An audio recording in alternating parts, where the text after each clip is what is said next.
Você vai assistir, a partir de agora, a programação religiosa do seu canal 10. Pois o Deus da montanha é o mesmo do vale, não deixa só, velando está, nas tristezas, nas lutas, nos piores momentos, em suas mãos segurando estará. Graça e paz, queridos. Que Deus abençoe muito você e te faça um vencedor, te ajude a continuar sendo um vencedor, te ajude a compreender o que é ser um vencedor. É isso que eu busco para mim e gostaria que você também tivesse essa mesma graça. Se você quiser escutar uma palavra abençoadora, você pode ligar no nosso Disque Paz 3462-3227.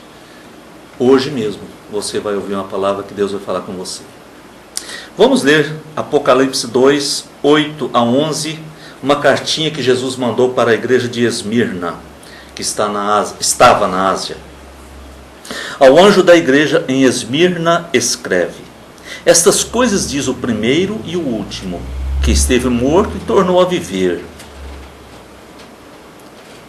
Conheço a tua tribulação, a tua pobreza, mas tu és rico, e a blasfêmia dos que a si mesmos se declaram judeus e não são, sendo antes sinagoga de Satanás. Não temas as coisas que tens de sofrer.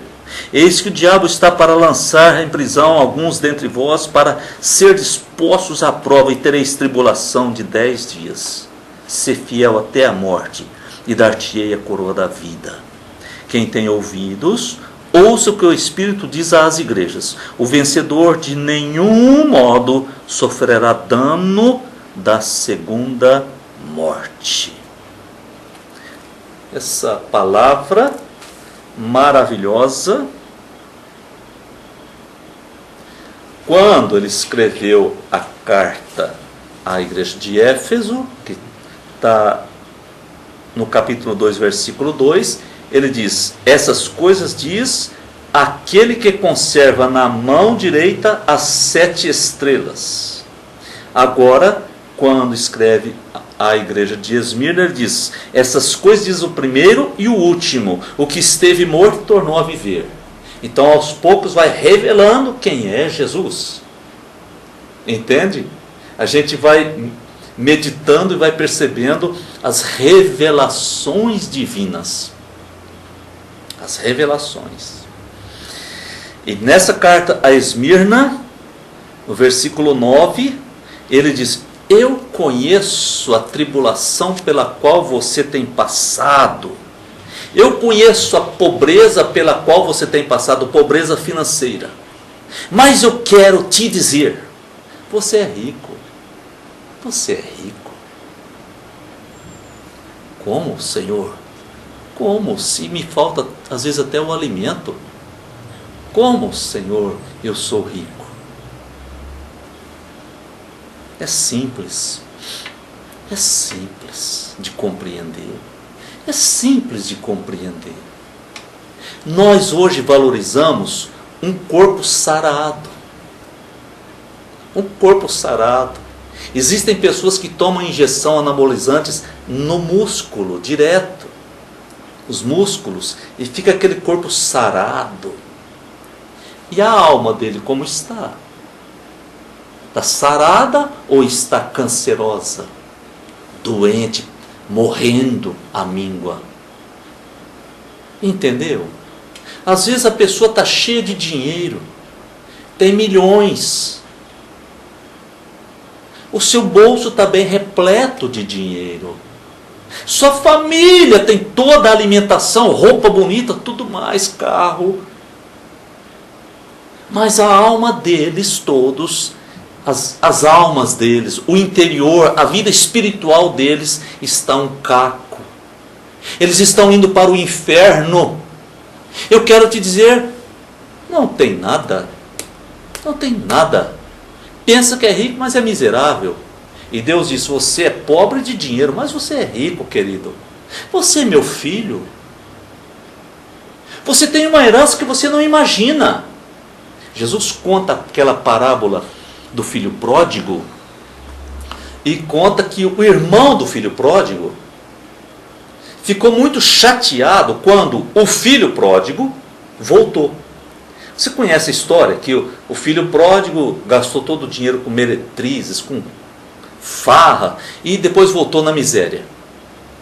E o pai o abraçou, pôs um anel no dedo, pôs sandálias, pôs roupa, e etc, etc. Fez um churrasco, fez uma festa. E o irmão mais velho, que tinha ficado em casa, cuidando de tudo, trabalhando e tal, quando voltou do trabalho, ficou muito chateado com o pai e disse, ele gastou tudo, ele jogou fora o dinheiro, agora meu pai faz uma festa para ele, e para mim meu pai não deu nem um cabritinho para eu fazer um churrasquinho com os meus amigos. Olha a visão que ele tinha. Leia lá, se eu não me engano, Lucas 15, né? Leia lá o texto. Aí Deus diz aqui, o Senhor Jesus disse, eu sei, conheço sua tribulação, sua pobreza, mas você é rico. Você é rico, preste atenção, preste atenção. Aqui, ó, olha aqui, ó, abre os olhos, abre os ouvidos, você é rico. Você é rico. Você não sabe o que é ser rico. Eu sei o que é ser rico. Você é rico. Eu conheço também a blasfêmia daqueles que se declaram judeus, mas não são nada. Isso aqui está falando da questão religiosa, né? Você sabe. Que eles se declaram cristãos, mas não são nada. É só de fachada. Estão ali para atrapalhar mesmo. Eu conheço tudo, sei quem é. Sei quem é quem, sei tudo, sei seu sofrimento, sei tudo mais. Porque eles são sinagoga de Satanás. Isso é duro, hein? Por isso que às vezes a gente sofre tanto nas igrejas, com muita gente que se diz de Deus. São sinagoga de Satanás. É só sofrimento para a gente. Por isso que é um monte de gente na cidade escandalizada com a igreja, falando, não quero igreja, não quero igreja, não quero saber de pastor, não quero saber de nada, é tudo mentira, ninguém presta. É por isso. Ele pegou uma sinagoga de Satanás, foi enganado, ludibriado, foi roubado, ele está traumatizado. Eu dou razão para quem está traumatizado, eu também ficaria. Eu só não sou traumatizado com essas coisas porque Deus teve compaixão de mim, velho. Eu sei muito bem o que é quando falo um assunto desse aqui, ó. Entendo perfeitamente a experiência que a gente tem. Tudo bem. Aí o versículo 10. Não temas o que você tem que passar. Não temas as coisas que tens de passar, de sofrer. Quer dizer, não precisa ter medo, você vai passar. Eu sei que o diabo está querendo lançar alguns de vocês aí na prisão. O diabo está querendo lançar vocês no sofrimento. Eu estou sabendo disso, estou vendo tudo isso aí. Vocês serão postos à prova, serão atribulados, mas só por 10 dias. Só por 10 dias. Significa, então são 10 dias, 1, 2, 3, 4, 5, 6, 7, 8, 9, 10. Não é isso não, gente. Não é isso não. É um número significativo. Significa que tem fim. Não é eternamente. É um sofrimento que tem começo e tem fim. Aguarde em Deus. Isso vai passar. A vitória é nossa. Depois, terminando os dias de tribulação, virá a coroa de glória. Virá a recompensa. É que nós temos que permanecer. Porque quando vem sofrimento, a gente pode cair na tentação de quebrar as carnes e abandonar tudo, perder a fé. E Jesus diz, não tema, creia. E aí ele diz esse texto famosíssimo, ser fiel até a morte e dar-te-ei a coroa da vida. Ser fiel até a morte pode significar duas coisas. ser fiel até enquanto você viver. Isso é verdade. Nós temos que ser fiéis enquanto estivermos vivos. E também significa ser fiel mesmo que vier uma perseguição e alguém vier te matar. Você vai ser fiel em todas essas circunstâncias. Então a promessa é: quem tem ouvidos, escute. Quem tem ouvidos, escute. O vencedor de nenhum modo sofrerá os danos da segunda morte. Essa é a promessa. Qual que é a segunda morte? Tem duas mortes. Existem duas mortes. Duas. Não existe uma só e não existem três. São duas as mortes. Como são duas as ressurreições.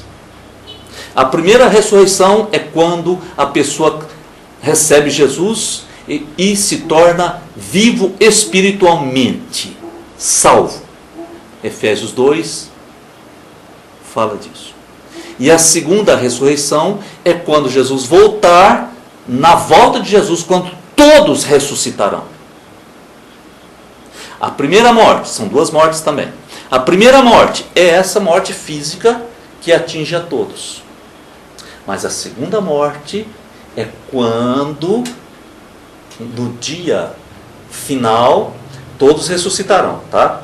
Uns ressuscitam para a vida e outros ressuscitam para a morte.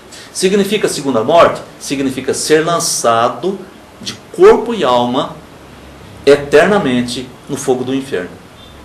E ele diz, essa é a promessa do versículo 11, quem vencer, quem for vencedor, quem não desistir, não vai passar pela segunda morte, eu garanto. Pela primeira passa. Jesus morreu a primeira morte e ressuscitou. Abraão morreu a primeira morte. Abraão, Isaac, Jacó, Maria Madalena, que são pessoas conhecidas, famosas, Mateus, Marcos, Lucas, João, Paulo, Moisés. Primeira morte. Mas a segunda morte, ela é de Judas. Entende? Ela é de Judas. Ela é de um daqueles ladrões que estavam perto de Jesus, porque um foi salvo e o outro não. Dizem que o salvo era da direita. Jesus está aqui, o da direita de Jesus. Mas ninguém sabe se é da direita ou da esquerda. Isso é bobagem. Não existe isso. Mas um deles foi salvo. O outro não. O outro foi para a segunda morte. E Jesus disse, se você for vencedor, eu te prometo, você não vai experimentar a dor da segunda morte. Aleluia. Por isso ele diz, ser fiel até a morte, e eu te darei a coroa da vida. Coroado. Não significa que nós vamos andar de coroa no meio dos outros. Não é isso não. Coroado é uma linguagem figurativa para dizer que nós somos coroados vitoriosos. Recebemos a coroa da vitória. Tanto é que hoje a pessoa pode ser coroada com coisas de plástico, só de papel, só para tirar uma fotografia. Porque ganhou uma corrida, ganhou alguma coisa. Nós também. Só que a coroa que ele está falando é eterna, maravilhosa.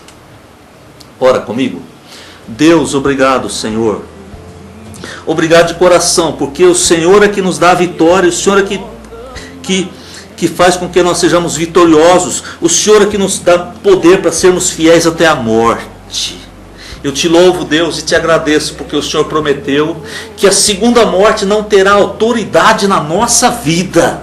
A segunda morte não poderá atingir a gente. Obrigado, Deus, pelo cuidado que o Senhor tem, em nome de Jesus. Amém. Nos veremos no próximo programa com a terceira cartinha à igreja de Pérgamo, se Deus permitir. Amém.